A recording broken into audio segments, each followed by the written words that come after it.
நாம இன்னைக்கு பார்க்க போற படம் ரொம்பவே வித்தியாசமான ஒரு படம் தான். அது மட்டும் இல்லாம இதுல சர்வைவலும் ஆக்ஷனும் பயங்கரமா இருக்குது. அது மட்டும் இல்லாம எந்த அளவுக்கு நம்மளோட சோல்மேட் எவ்வளவு முக்கியம் அப்படின்றத பத்தியும் காமிக்கவும் செஞ்சிருக்காங்க. அது மட்டும் இல்லாம இந்த படத்துல வரக்கூடிய சீன்ஸ் எல்லாமே ரொம்பவே எமோஷனலாகவும் ரொம்பவே பயங்கரமாகவும் இருக்கக்கூடியது. ஏன்னா ஒவ்வொருத்தரையும் அந்த அளவுக்கு பாதுகாத்து அதை கொண்டு போறாங்க அப்படின்றதும், அது மட்டும் இல்லாம அங்க என்னென்ன நடந்துச்சு அப்படின்றத பத்தி டீட்டெயிலா சொல்ல போற படம் தான் தி பீஸ்ட் ஆஃப் வார் அப்படின்ற படமும் கூட. ஸோ வாங்க வீடியோக்குள்ள போகலாம். படத்தோட ஆரம்பத்துல சோல்ஜர்ஸ் எல்லாரும் இருக்காங்க. அவங்களுக்கு ஆஃபீஸர் ஒருத்தர் இருக்காரு. அவரோட கை பார்த்தீங்க அப்படின்னா எல்போவே இருக்காது, அப்படியே கட்டாயிருக்கும். ஸோ அதை பத்தி தான் சொல்றாரு. இந்த எல்போ எப்படி தெரியுமா கட்டாச்சு? இந்த எல்போ வந்து ஒரு வார்ல என்னோட சோல்மேட்டை நான் தூக்கிட்டு போயிட்டு இருந்தேன். அந்த டைம்ல ஒரு பாம் வெடிச்சது. அந்த பாம் வெடிச்சதுல ஒரு சைடு அப்படியே என்னோட கை துண்டா போயிருச்சு. நான் தூக்கிட்டு போனேன்ல என் சோல்மேட்டு, அவனுக்கு தலையே வெடிச்சு போச்சு. அந்த அளவுக்கு பயங்கரமான ஒரு தாக்குதல்ல இருந்தேன். ஆனாலும் கூட நான் எப்போதும் என் சோல்மேட்டை காப்பாற்றணும் தான் நினைச்சேன் அப்படின்னு சொல்லுவாரு. இதை ஞாபகம் வச்சுக்கோங்க. எதுக்காக அப்படின்னா இந்த கதையே சூப்பரா இருக்கும். அப்படியே பார்த்தாச்சு அப்படின்னா இவங்களோட கேம்ப் இன்னொரு இடத்துல இருக்கு. அதுவும் காட்டுக்குள்ள, அதுவும் மழை பெஞ்சுக்கிட்டு இருக்கு. ஸோ எல்லா சோல்ஜர்ஸையும் வந்து 4 மணி நேரத்துக்கு உள்ள வரணும். அப்படி இல்லை அப்படின்னா 4 மணி நேரம் தாண்டிச்சுன்னா கண்டிப்பா பனிஷ்மெண்ட் இருக்கு அப்படின்ற மாதிரி அந்த ஆஃபீஸர் சொல்றாங்க. எல்லாருமே வேகமா அந்த கேம்பை போய் கிராஸ் பண்ணணும் அப்படின்றதுக்காக வேகமா போயிட்டு இருக்காங்க. அப்படி போயிட்டு இருக்கும்போது தான் ஒரு சோல்ஜருக்கு வந்து அந்த மழை பெஞ்சிட்டு இருக்கனால வலிக்கு ஒரு புதை மண்ணில் போய் விழுந்துறாரு. ஸோ அப்படியே அவர் உள்ள போறாரு. அவர் காப்பாத்துங்கன்னு சொல்லி கத்துறாங்க. ஆனா யாருமே கேட்கவே இல்லை. ஆனா நம்ம ஹீரோ வராரு. வந்தவர் அப்படி உள்ள போனோன்னு தூக்கிக்கிட்டு அந்த கேம்புக்கு வரவும் செஞ்சிருப்பாரு. அதுவும் அவங்க சொன்ன கரெக்டான டைமுக்கே வந்திருப்பாரு. அப்பதான் அந்த ஆபீசர் சொல்றாரு, நீங்க 2 பேரும் மட்டும் போய் அங்க போய் ஜூஸை குடிங்க, மத்தவங்க எல்லாரும் வாங்க, உங்களுக்கு வேலை இருக்குன்னு சொல்லி கூப்பிட்டாரு. அப்பதான் அங்க இருந்த ஒரு சோல்ஜர் கேட்கறான், நீங்க எதுக்காக அவங்க 2 பேரும் ஆரஞ்சு ஜூஸும் எங்களை வேலைக்கு கூப்பிட்டு போறீங்க அப்படின்னு சொல்லி கேட்பான். அப்பதான் அவர் சொல்லுவாரு, எப்போதுமே நம்ம கூட இருக்க சோல்மேட் தான் நம்மளுக்கு எல்லாமே. அதுவும் வார் டைம்ல அப்படின்னா அவங்க தான் நம்மளுக்கு எல்லாமே. அவங்களுக்கு அவன் ஹெல்ப் பண்ணியிருக்கான், அதனால அவனுக்கு ஜூஸ், நீ எல்லாம் ஹெல்ப் பண்ணல, அதனால வா வேலை இருக்கு அப்படின்னு கூப்பிட்டு போயிடுவாரு. ஸோ அப்படியே அடுத்த சீன்ல பார்த்தாச்சு அப்படின்னா எல்லாருமே கப்பல்ல ஒரு இடத்துக்கு போய்கிட்டு இருக்க மாதிரி காமிக்கிறாங்க. அப்படி போய்கிட்டு இருக்கும் போதே பார்த்தா திடீர்னு ஒரு சைரன் சவுண்ட் ஒன்று கேட்குது. ஸோ அது கேட்டதும் ஏதோ சைரன் சவுண்டு, இது வந்து ஏதோ போருக்கு அறிகுறியா அப்படின்ற மாதிரி பேசிக்கிட்டு இருக்காங்க. பார்த்தா ஒரு பயங்கரமான ஒரு தாக்குதல் நடக்குது. ஸோ அந்த கப்பல் அப்படியே பீஸா உடஞ்சி போகுது. அதுல நிறைய சோல்ஜர்ஸ் இறந்து போயிடுறாங்க. ஆனா நம்ம ஹீரோ மட்டும் ஒரே ஒரு ஆளை கூட்டிட்டு அவர் கொஞ்சம் கயிறையும் எடுத்துட்டு அப்படியே தண்ணிக்கு மேல வராரு. அப்படி மேல வந்து பார்த்தாச்சு அப்படின்னா கப்பல்ல ஒரு பெரிய பாட் மாதிரி இருக்கு. அந்த பாட்டை பிடிச்சிட்டு இருக்கிறாங்க. ஆனா நம்ம ஹீரோ கூட்டிட்டு வந்த சோல்ஜருக்கு வந்து சுயநினைவே இல்லை. ஏன்னா தண்ணிக்குள்ள நிறைய தண்ணி குடிச்சிட்டாப்ல. ஸோ அவருக்கு ஃபர்ஸ்ட் எய்ட் பண்றாரு. ஸோ அவரை எப்படியோ காப்பாற்றவும் செஞ்சிருப்பாரு. காப்பாத்திட்டு அவர்கிட்ட சொல்லுவார், இந்த கயிறை பிடிச்சிக்கோ, நம்மளுக்கு தேவையான திங்ஸ் எல்லாம் எடுத்துட்டு வரேன், அதை நல்லா டைட்டா கட்டி வை அப்படின்னு சொல்லிட்டு அவரும் தண்ணிக்குள்ள குதிச்சிடுறாரு. ஸோ அவர் எடுத்துட்டு வந்து கொடுக்குற எல்லா பொருட்களையும் இவரும் எடுத்து கட்டி வச்சிட்டு இருக்காப்ல. அப்ப பார்த்தா திடீர்னு தண்ணிக்குள்ள இருந்து ஒருத்தன் வரான். அவனோட பேரு தாமோ. இவங்க கூட சேர்ந்த சோல்மேட் தான் அவனும். அவனுக்கு தலையில பயங்கர அடிபட்டிருக்கு. ஸோ அவனோட தலையில ஒரு துணியால கட்டவும் செஞ்சிருப்பாங்க. அதே டைம்ல மறுபடியும் ஒரு சைரன் சவுண்ட் ஒன்று கேக்குது. யாருன்னு பார்த்தா அவங்களோட சோல்மேட்ஸ் தான். ஒரு சின்ன கப்பல் மாதிரி ஒன்றுல வந்துகிட்டு இருப்பாங்க. அதுல பார்த்தாச்சு அப்படின்னா அப்பதான் அங்க ஒருத்தன் சொல்றான், ஜேரோஸ் மெஷின் கன் வந்து எங்களை தாக்கிருச்சு. அது மட்டும் இல்லாம ஸ்டானோட முகத்துல அது பட்டுருச்சு. அது மட்டும் இல்லாம பாபியோட வயித்தையும் கிழிச்சிட்டு அப்படின்னு சொல்லுவாங்க. அப்பதான் அந்த பாபி இருக்கான்ல, அவன் தான் சொல்றான், நம்ம எல்லாரும் ஒரே போட்ல இருந்துக்கோமே, அதான் நம்மளுக்கு சேஃப் அப்படின்ற மாதிரி சொல்றான். சரி அப்படின்னு சொல்லிட்டு ஹீரோவும் சொல்லிடுறாரு. இப்போ அவங்க கிட்ட என்னென்ன திங்ஸ் இருக்கு அப்படின்னா ஒரு கன் ஒன்று இருக்கு, அப்புறம் கிரனேடு ஒரு 3 இருக்கு, அப்புறம் ஒரு டப்பா சாப்பாடு மாதிரி ஒன்று இருக்கு, அப்புறம் ஒரு ஃபியூல் கேன் இருக்கு, அப்புறம் ஒரு கத்தி இருக்கு, ஆனா தண்ணி மட்டும் குடிக்கிறதுக்கு இல்ல அப்படிங்கிற மாதிரி சொல்றாங்க. அந்த டைம்ல தான் பக்கத்துல ஒரு ஐலாண்ட் இருக்கு. அந்த ஐலாண்டுக்கு போகணும் அப்படின்னா கிட்டத்தட்ட ஒரு 108 மைல் இருக்கும். அது மட்டும் இல்லாம அங்க போறதுனா பெடல் பண்ணிட்டே போகலாமா அப்படின்னு பேசிட்டு இருப்பாங்க. அப்பதான் பக்கத்துல பார்த்தாச்சு அப்படின்னா ஒரு இன்ஜினோட சேர்ந்த மாதிரி ஒரு சின்ன போட் ஒன்று இருக்கிற பாக்குறாங்க. ஸோ அங்க ஒரு போட் இருக்குல்ல, அதை எடுத்துட்டு நம்ம எல்லாரும் போயிடலாம் அப்படின்ற மாதிரி பேசிக்கிட்டு இருப்பாங்க. அப்பதான் நம்ம ஹீரோ சொல்றாரு, யார் அதை போய் நீந்தி போய் எடுத்துட்டு வர போறா அப்படின்னு சொல்லி கேட்கறாங்க. அப்பதான் ஒருத்தர் சொல்றான், நான் போய் எடுத்து வரேன் அப்படின்னு சொல்லிட்டு இருப்பான். பார்த்தாச்சு அப்படின்னா அதுக்குள்ளே ஒரு ஷார்க் ஒன்று வரும் பாருங்க. வந்தது அவன் காலை தண்ணிக்குள்ள வச்சுட்டு இருந்தப்ப அப்படி கடிச்சு உள்ள இழுத்துட்டு போயிடும். அது மட்டும் இல்லாம மறுபடியும் மேல வருவான். எல்லாரும் நீந்தி வா வான்னு சொல்லி கூப்பிடுவாங்க. ஆனா பார்த்தாச்சு அப்படின்னா அவனுக்கு பாதி வயிற்றுக்கு கீழே உடம்பே இருக்காது. அங்க இருந்து அவ்வளவு வயிற்றுக்குமே அப்படியே அள்ளு கலந்து பயத்திலே உட்கார்ந்துட்டு இருப்பாங்க. அந்த டைம்ல தான் நம்ம ஹீரோ சொல்றாரு, அந்த ஷார்க் ஒரு ஃபீமேல் ஷார்க். அது மட்டும் இல்லாம அது எப்படியும் ஒரு கிட்டத்தட்ட 20 அடியாவது இருக்கும் அப்படின்ற மாதிரி சொல்லுவாரு. எப்படி உனக்கு இதெல்லாம் தெரியும் அப்படின்னா அதோட சைஸை வச்சு பார்த்தாலே தெரியுது. மேல் ஷார்க் வந்து இவ்வளவு பெருசு வளராது. அது மட்டும் இல்லாம ஷார்க் எப்போதுமே பிளட்டுக்கும் அப்புறம் சவுண்டுக்கும் ரொம்பவே அட்ராக்ட் ஆகும். தண்ணியில சவுண்ட் அப்படின்றது ரொம்ப ஸ்பீடா பரவும். ஸோ அதனால கத்தி பேசாத அப்படின்னு சொல்லிட்டு இருப்பாரு. அந்த டைம்ல தான் இந்த மண்டையில அடிபட்டு இருந்துச்சுல ஒருத்தன், அவனோட தலையில இருந்து பிளட் அப்படி வடிஞ்சு அந்த தண்ணிக்குள்ள போய்கிட்டே இருக்கும். அந்த டைம்ல தான் அந்த ஷார்க் வந்தது அவனோட துணியை பிடிச்சி கீழே இழுத்து அவனை உள்ள இழுத்து போடுது. ஸோ டக்குன்னு அவனோட காலை கடிச்சு இழுக்கவும் செய்யுது. இவங்க எல்லாரும் கையை கொடுத்து காப்பாற்றணும்னு முயற்சி பண்றாங்க. கிரனைடை வீசி தான் கடைசி அந்த ஷார்க்கு கிட்ட இருந்து தப்பிக்கிறாங்க. ஆனா கடைசி இவனோட கால் மட்டும் அப்படியே துண்டா கட்டாகவும் செஞ்சிருக்கும். அப்பதான் நம்ம ஹீரோ சொல்றாரு, அந்த ரத்தம் எல்லாத்தையும் தொடச்சிருங்க, அப்படி இல்லை அப்படின்னா அந்த ஷார்க் மறுபடியும் நம்ம கிட்ட தான் வரும் அப்படின்னு சொல்றாரு. அது மட்டும் இல்லாம ஹீரோக்கு ஒரு யோசனை தோணுது. என்னன்னா அந்த போட்டு இருந்துச்சுல, அந்த போட்டுக்கு போறதுக்கு 2-3 ட்ரம்மு அந்த மாதிரி எல்லாமே ஒரே நேர்கோட்டில் கிடந்த மாதிரி தெரியுது. ஸோ அதை பார்த்ததும் நம்ம காலே படாம அந்த போட்டு கிட்ட போயிட்டா என்ன அப்படின்ற மாதிரி நினைச்சிட்டு இவர் என்ன பண்றாருன்னா ஒரு கயிறை மட்டும் கையில எடுத்துக்கிட்டு அப்படியே அந்த ட்ரம்ல அதுக்கப்புறம் இன்னொரு ஆப்ஜெக்ட்ல தள்ளிடுறாரு. அதுக்கப்புறம் பார்த்தாச்சு அப்படின்னா ஒரு தண்ணிக்குள்ள கிடக்க ஆங்கர் மாதிரி ஒன்று கிடக்குது. அதை பிடிச்சிக்கிட்டு நிக்கிறாரு. பார்த்தா அந்த ஷார்க் இவரை அட்டாக் பண்றதுக்கு வருது. ஸோ கரெக்டா இவரோட தலை அது வாய் பக்கத்துல போயிருது. ஆனா அங்க இருந்து ஷூட் பண்ண சொல்லியிருப்பாரு. ஸோ ஷூட் பண்ணனால ஒரு வழியா தப்பிச்சிடுறாரு. ஸோ உடனே அங்கிருந்து அந்த போட்டுக்கு ஜம்ப் பண்றாரு. ஜம்ப் பண்ணி அப்படியே அவங்க எல்லாரும் இழுக்கிறாங்க. ஸோ இப்போ போட்டு அவங்க பக்கத்துல வரவும் செஞ்சிருச்சு. அப்பதான் மறுபடியும் அந்த சைரன் சவுண்ட் ஒன்று கேட்கவும் செய்யுது. அப்பதான் அந்த ஹீரோ சொல்றாரு, அந்த சைரன்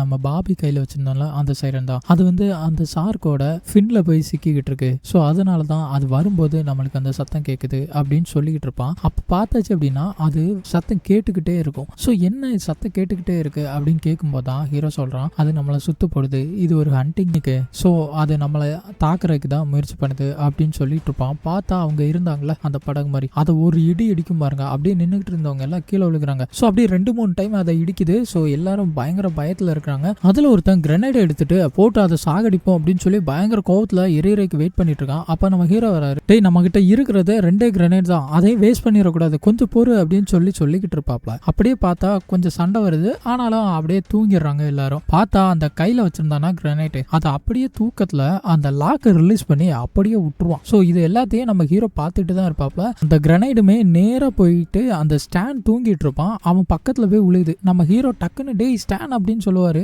உடனே அவனும் அதை பார்த்துட்டு அப்படியே அந்த பாம்புக்கு மேல படுத்துக்கிறான். ஸோ அப்படியே அந்த கிரனைட் வெடிச்சு அப்படியே அவனோட உடம்பு பீஸா சதறவும் செய்து. அதை பாருங்களேன், அந்த கிரனைட் வச்சிருந்தான்ல அந்த உடம்பு எல்லாத்தையும் காலால மிதிச்சு தள்ளுவான். டேய் அவனோட உடம்பு அப்படி பண்ணாதடா அப்படின்னு சொல்லி ஹீரோ சொல்லுவாரு. அவன் ஏன் அவனுக்கு என்ன அதெல்லாம் பீஸ் ஆயிடுச்சுல, இதை என்ன பண்றது அப்படின்னு ஒரு நக்கலா பேசுவான். ஹீரோக்கு பயங்கர கோருது. டேய் அவன் உயிரை கொடுத்து நம்ம எல்லாரோட உயிரை காப்பாத்திருக்கான், அவனோட உடம்ப இப்படி பண்ணுவியா அப்படின்னா ஏன் அவனுக்கு வேணா செலவு வைப்போமா அப்படின்ற மாதிரி நக்கலா பேசுறான். 2 பேரும் பயங்கரமா சண்டை போட்டுட்டு இருக்காங்க. அப்பதான் ஒருத்தர் சொல்றான், கைஸ் அவனோட பாடியை மரியாதையை அனுப்பி வைக்கிறதுக்கு என்கிட்ட ஒரு வழி இருக்கு அப்படின்னு சொல்லிட்டு அவனோட உடம்பு எல்லாத்தையுமே ஒரு துணியில கட்டி அதை அப்படியே மெதுவா கடல்ல அப்படியே விடவும் செய்யறாங்க. அப்பதான் நம்ம ஹீரோ சொல்றாரு, இப்படியே இருந்தோம் அப்படின்னா நம்ம செத்து போயிடுவோம், சரி அந்த சாப்பாடு சாப்பிடலாம் அப்படின்னு சொல்லி எடுக்க சொல்லுவாரு. பார்த்தா ஆல்ரெடி அந்த சாப்பாடு டப்பாவை அங்க டாமின் ஒருத்தர் இருப்பான், அவன் சாப்பிட்டு காலி பண்ணி வெறும் டப்பா மட்டும் வச்சிருப்பான். கேட்டதுக்கு அதான் நம்ம போட்ல இருக்குல்ல அப்படின்ற மாதிரி சொல்லுவான். யாருக்குமே அங்க சாப்பாடு இல்லாம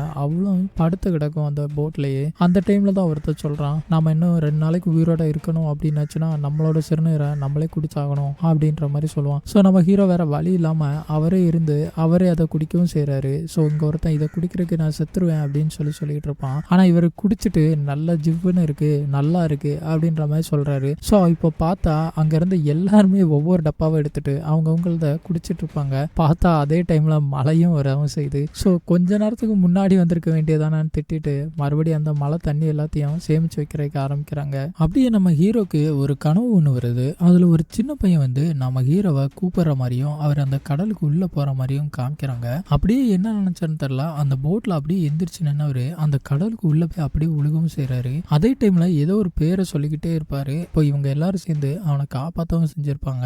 அப்பதான் சொல்றாங்க, நாங்கெல்லாம் உங்களவுக்கு ஸ்ட்ராங் கிடையாது, நீங்க இருக்கணும், நீங்க இருந்தாதான் எங்களால வீட்டுக்கு போக முடியும் அப்படின்னு சொல்லிக்கிட்டு இருப்பாங்க. அந்த டைம்ல தான் ஒரு பிளேன் வருது. ஸோ இவங்க அதை பார்த்ததும் நம்மளை காப்பாத்துறதுக்கு தான் வராங்க அப்படின்னு சொல்லிட்டு இவங்க எல்லாம் பயங்கரமா கத்துறாங்க. அப்புறம் அவங்க கிட்ட இருக்கக்கூடிய ஸ்மோக் எடுத்து காமிச்சுக்கிட்டு வர்றாங்க. ஆனா அந்த ஃபிளைட் வர ரொம்ப பக்கத்துல வருது. ஸோ இதோட இன்ஜின் சவுண்டே சரியில்லை அப்படின்னு சொல்லிட்டு இருப்பாங்க. பார்த்தா அது எனிமியோட ஃபிளைட். இவங்க இருக்க இடத்த பார்த்து அவனுங்களும் ஷூட் பண்றாங்க. எல்லாரும் தண்ணிக்குள்ள தப்பிச்சிடறாங்க. ஆனா அதுல ஒருத்தருக்கு மட்டும் ஃபுல்லட் ஃபயர் ஆயிடுது. ஸோ அவனை பிடிச்சிக்கிட்டே ஒருத்தர் இருந்துகிட்டு இருப்பான். ஸோ அந்த ஃபிளைட்டு போனது மறுபடி வருது. அதே டைம்ல உள்ள இருக்க அந்த ஷார்க்கும் அந்த சைரன் சத்தத்தை போட்டுட்டு வந்துகிட்டு இருக்குது. ஸோ இவங்களுக்கு என்ன பண்றதுன்னு தெரியல. ஸோ உடனே நம்ம ஹீரோ என்ன பண்றான் அப்படின்னா அங்க ஒரு கன் இருக்குல்ல, அந்த கன் எடுத்து அந்த ஃபிளைட்டை ஷூட் பண்ணவும் செய்யறான். ஸோ அதுல நம்ம ஹீரோக்கும் ஒரு புல்லட் ஃபயர் ஆகவும் செய்யுது. ஆனா இவனுங்க என்ன பண்றானுங்க அப்படின்னா தண்ணிக்குள்ள மறுபடி குதிப்பான். அப்போ ஏற்கனவே ஒருத்தனுக்கு புல்லட் அடிபட்டு இருக்கான்ல அவனையும் சேர்த்து தண்ணிக்குள்ள தள்ளிடுறானுங்க. தள்ளினவனுங்க என்ன பண்றான் அப்படின்னா அந்த ஷார்க் வரதை பார்த்துட்டு